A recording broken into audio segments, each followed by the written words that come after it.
गांधी को श्रद्धांजलि अर्पित करते हुए रूस के राष्ट्रपति पुतिन, मैंने सिर्फ देश से 50 दिन मांगे हैं। अगर 30 दिसंबर के बाद कोई मेरी कमी रह जाए, अब जिस चौराहे में मुझे खड़ा करेंगे। नमस्कार, मैं द सच्ची वॉइस चैनल से।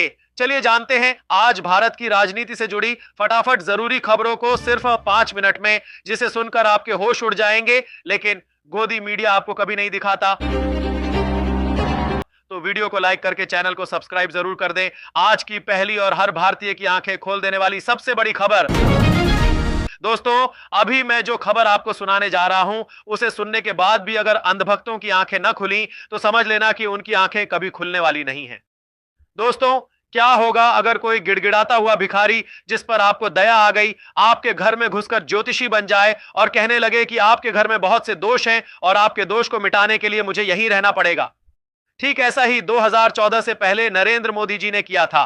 चीख चीख कर लोगों को यकीन दिलाया, बेचारा बने, गिड़गिड़ाए वोट के लिए, झूठी उम्मीदें जगाई, अच्छे दिन के सपने दिखाए और अगर नहीं किया तो बीच चौराहे पर सजा देने की भी शर्त रखी थी। नरेंद्र मोदी का वह भाषण सुनिए पहले। मैंने सिर्फ देश से 50 दिन मांगे हैं। 30 दिसंबर तक मुझे मौका दीजिए मेरे भाई। अगर 30 दिसंबर के बाद कोई मेरी कमी रह जाए, कोई मेरी गलती निकल जाए, कोई मेरा गलत इरादा निकल जाए, आप जिस चौराहे में मुझे खड़ा करेंगे, मैं खड़ा होकर के देश जो सजा करेगा वो सजा भुगतने के लिए तैयार।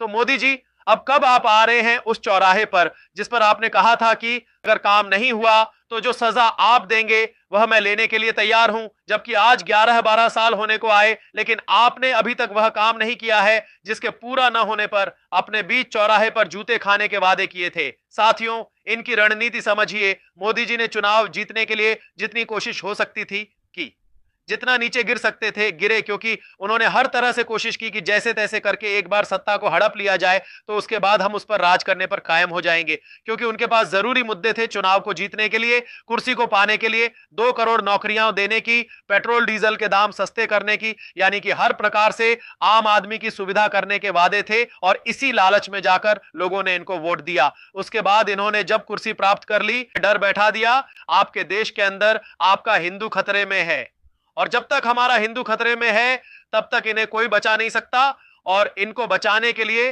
सिर्फ और सिर्फ भाजपा और मोदी ही आएंगे और यही लोग हिंदुओं को बचा सकते हैं। तो ये उनकी रणनीति, स्ट्रेटेजी थी। पहले से उनको पता था कि ऐसा करने से ही लोग हमसे बंधे रहेंगे, नहीं तो हमारा साथ छोड़ देंगे। नजर डालते हैं दूसरी बड़ी खबर पर। दोस्तों, अब हद हो चुकी है। ये जो बीजेपी के नेता खुद को सबसे बड़े देशभक्त बताते हैं और राष्ट्रवाद का ठेका लेकर घूमते हैं, जरा उनका असली चेहरा देखिए। आज एक बीजेपी की बड़ी नेता ने एक सार्वजनिक कार्यक्रम में राष्ट्रगान को बीच में ही छोड़ दिया और वहां से उठकर भाग गई। आप मेरे पीछे वीडियो देखिए।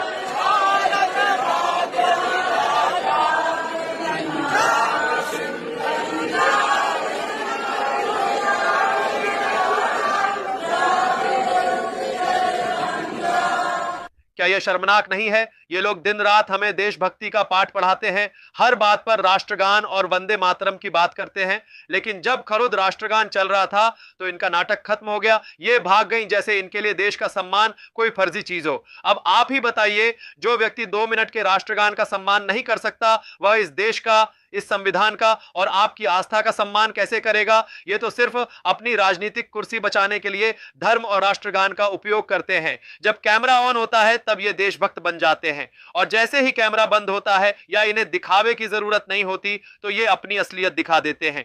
इनकी इस नफरती मानसिकता से बड़ा देशद्रोह कुछ नहीं है। जो लोग इनके अंधभक्त बने हुए हैं उन्हें जाग जाना चाहिए। इन्हें अपने झूठे राष्ट्रवाद और अहंकार से ज्यादा अपनी कुर्सी प्यारी है। अगर यही काम किसी विपक्षी नेता ने किया होता तो गोदी मीडिया इसे सबसे बड़ा मुद्दा बना देती, लेकिन अब सब चुप हैं। जागो मूर्खों, कब तक ये तुम्हें मूर्ख बनाते रहेंगे? नजर डालते हैं अगली खबर पर।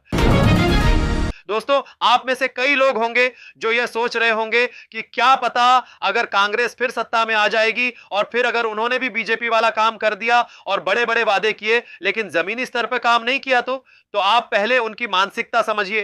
किसी भी पार्टी की मानसिकता से पता चल जाता है कि उसका काम और नाम किस प्रकार से चलता है। जिन राज्यों में कांग्रेस की सरकार है उन राज्यों में कभी दिखावा नहीं होता है, वह चुपचाप अपना काम कर रहे हैं। अभी आप देखिए तेलंगाना के मुख्यमंत्री जो हैं उनके सामने में यह गोदी मीडिया बीजेपी की चाटुकारिता कर रहा था, लेकिन उन्होंने बोलती बंद कर दी। एक एक करके सारे संभव काम गिनवा दिए जो कि कोई सरकार कर भी नहीं सकती। पहले सुनिए फिर बात करते हैं। आपकी सरकार को करीब 1 साल रेवंत रेड्डी के प्रॉमिसेस की, जो प्रॉमिस आपने फुलफिल नहीं किया। अभी बता दे भाई, प्रधानमंत्री 11 साल सरकार चलाकर इतने बार, एक बार नहीं 3 बार धोखा दिया हुआ है देश से, किसानों से, जनता से, मगर वो सवाल कभी कोई पूछता ही नहीं। मगर मैं 1 साल में 55,000 सरकार नौकरी मैं दिया हूं। 1 साल में एक मुख्यमंत्री 55,000 सरकार नौकरी दिए, सो राज कोई है भारतीय जनता पार्टी का? अब देखो कमीना कैसे चुप हो गया। पहले साल में हमारा परफॉर्मेंस क्या है आप देखो। 200 यूनिट हर घर के लिए, 50 लाख परिवारों को 200 यूनिट फ्री पावर दे रहा हूँ। 24/7 एग्रीकल्चर फ्री पावर दे रहा हूँ मैं। 500 रुपीज में मैं सिलेंडर दे रहा हूँ। 10 lakh rupees Rajiv Aarogyasri health card मैं फ्री में दे रहा हूँ सब परिवारों के लिए। महिलाओं के लिए बस फ्री राइड इन तेलंगाना, ये सब कोई चर्चा ही नहीं कर रहा है। ये बिल्कुल सही बात है। 55,000 सरकारी नौकरी 1 साल में कोई छोटी बात नहीं होती। आप खरुद डेटा देख लीजिए, कहीं पर भी कोई राज्य अगर शिक्षा में आगे है तो वह कांग्रेस शासित राज्य है। कोई राज्य अगर बुनियादी ढांचे इंफ्रास्ट्रक्चर में आगे है तो वह कांग्रेस शासित राज्य है। कोई राज्य गरीबी मुक्त हुआ है, अत्यंत गरीबी मुक्त राज्य जो केरल है, वह भी कांग्रेस के समर्थक शासन वाला राज्य है। लेकिन इन सब में एक बात भी है कि वहां पर लोग धर्म और जाति के नाम पर वोट नहीं देते। वहां की सरकारें लोगों को मूर्ख नहीं बनाती, वहां की सरकारें अपनी जिम्मेदारी स्वयं लेती हैं। जबकि विकसित राष्ट्र बनने के लिए यह सब जरूरी होता है, न कि हिंदू मुस्लिम या फिर सांप्रदायिक राजनीति। अगर मैं ज्यादा प्रशंसा करूंगा तो आप कहेंगे कि गोदी मीडिया बीजेपी के प्रशंसक हैं और यह कांग्रेस का प्रशंसक है। मैं ऐसा नहीं कह रहा हूं, मैं ये कह रहा हूं, आप खुद देख लीजिए, जाकर डेटा उठाकर देख लीजिए, आप गूगल पर सर्च करके देख लीजिए। अगर मेरी बातों पर यकीन नहीं हो तो नजर डालते हैं अगली खबर पर। दोस्तों, जब सबसे पढ़े लिखे अंधभक्त की बात आती है तो उसमें सुधांशु त्रिवेदी का नाम जरूर आता है, क्योंकि बीजेपी पार्टी के जितने भी समर्थक हैं वह इनको सबसे बड़ा ज्ञानी समझते हैं। इसका एक कारण है कि ये जो भी बात करते हैं, चाहे वह झूठ हो, सच हो, विज्ञान, साइंस, इनको पता हो या ना हो, किसी भी अन्य चीज का हवाला देकर बीच में बात घुसाकर यह जो है इस प्रकार से जोर देकर बात करेगा कि सामने वाले को लगेगा कि इतना बड़ा व्यक्ति बोल रहा है तो इसकी बातों में कुछ तो सच्चाई होगी। लेकिन दरअसल इसकी बातों में उतनी ही सच्चाई होती है जितनी मोदी जी के भाषणों में होती है। 2014 से पहले भारत आजाद हुआ, ये नहीं सच है कि 2014 में आजादी की अनुभूति 2014 में। अच्छा, 2014 से पहले जो मैं बोल चुका हूं वो फिर रिपीट कर रहा हूं, यह देश आंशिक रूप से मुस्लिम राष्ट्र था। अच्छा, और अब इसे वास्तविक सेकुलर राष्ट्र कहा जा रहा है। आपकी औकात बता रहा हूँ सर, बुरा नहीं मानना सर। सुधांशु जी ने कहा कि 2014 में आजादी का एहसास हुआ, क्यों हुआ उसका कारण खोजिए। अभी मजा आएगा ना भिड़ो। जब देश की आजादी की लड़ाई चल रही थी, इनकी पार्टी का नाम है भारतीय जनता पार्टी। भारतीय जनता पार्टी की मां है जनसंघ, जनसंघ की मां है हिंदू महासभा और आरएसएस।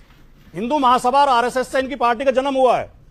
जब देश की आजादी की लड़ाई चल रही थी तो हिंदू महासभा और आरएसएस अंग्रेजों के साथ थी, आजादी की लड़ाई में शामिल नहीं थी।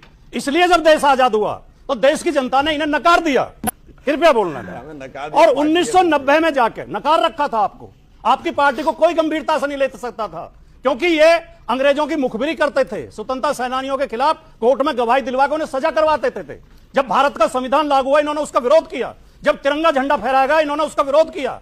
आरएसएस के मुख्यालय पर 2002 तक तिरंगा झंडा नहीं फहराया गया।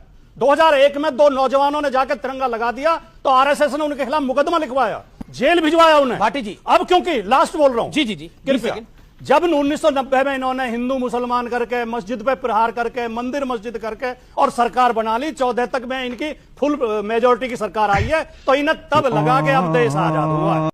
दोस्तों, क्या आपको नहीं लगता कि यह उन सभी वीर शहीदों को, उन सभी बड़े बड़े बलिदान देने वाले लोगों को, उन सभी बड़े नेतृत्व करने वाले नेताओं को अपमानित कर रहा है जिन्होंने देश की आजादी में अपनी अहम भूमिका निभाई थी? और उनका अपमान भी कौन कर रहा है? एक उस पार्टी का समर्थक जिस पार्टी ने देश की आजादी के समय जितने भी आंदोलन चल रहे थे उस आंदोलन में अंग्रेजों का साथ दिया था। अरे भाई, तेरे जैसा प्रो लेवल का चाटुकार हो तो सरकार को काम करने की क्यों जरूरत? इसके अनुसार जो आजादी के लिए लड़े उन्होंने इतना गलत किया कि अंग्रेजों से लड़ाई लड़ी। अरे मूर्खों के सरदार, आपने शायद अभी तक गोबर खाना बंद नहीं किया होगा, लेकिन अब बंद कर दीजिए, क्योंकि जनता जाग चुकी है। आज की जनता आपके बहकावे में नहीं आने वाली। आप भले ही कितनी भी कोशिश कर लो इतिहास बदलने की, लेकिन जो इतिहास है वह तो रहने वाला है। नजर डालते हैं अगली खबर पर। दोस्तों, अगली महत्वपूर्ण खबर सुनने से पहले आपसे निवेदन, अब ये सब देखने के बाद चुप मत बैठना। अगर आपको किसी खबर या साजिश पर गुस्सा आया है तो अपनी पूरी भड़ास कमेंट में निकालिए और इस वीडियो को अंधभक्तों को शेयर कीजिए। यही आपकी सबसे बड़ी देशभक्ति होगी। और हां, अगर आप सच में चाहते हैं कि हमारी सच्ची पत्रकारिता मजबूत बने तो सब्सक्राइब जरूर कीजिए। नजर डालते हैं अगली खबर पर। दोस्तों, यह बात सुनकर आपको जरूर हंसी आएगी। जो मोदी जी हर बार हर किसी भाषण के दौरान किसी भी मुद्दे को इधर उधर भटकाकर नेहरू और गांधी को जिम्मेदार ठहरा देते हैं, और पुतिन से मिलकर खुद को सौभाग्यवान समझने वाले नरेंद्र मोदी ने क्या देखा? उन्होंने देखा कि पुतिन जो है वह स्वर्गीय महात्मा गांधी की समाधि पर श्रद्धांजलि अर्पित करने आए। मुझे तो एक बात समझ में नहीं आ रही कि यह सब सीन देखकर उन अंधभक्तों का क्या हुआ होगा जो दिन भर नेहरू और गांधी को गालियां देते हैं, लेकिन प्रधानमंत्री को विश्व में डंका बजाते दिखाते हैं। और जब वे किसी बड़े लीडर से मिल जाते हैं तो ये बताते हैं कि देख लीजिए, ये मोदी का डंका बज रहा है।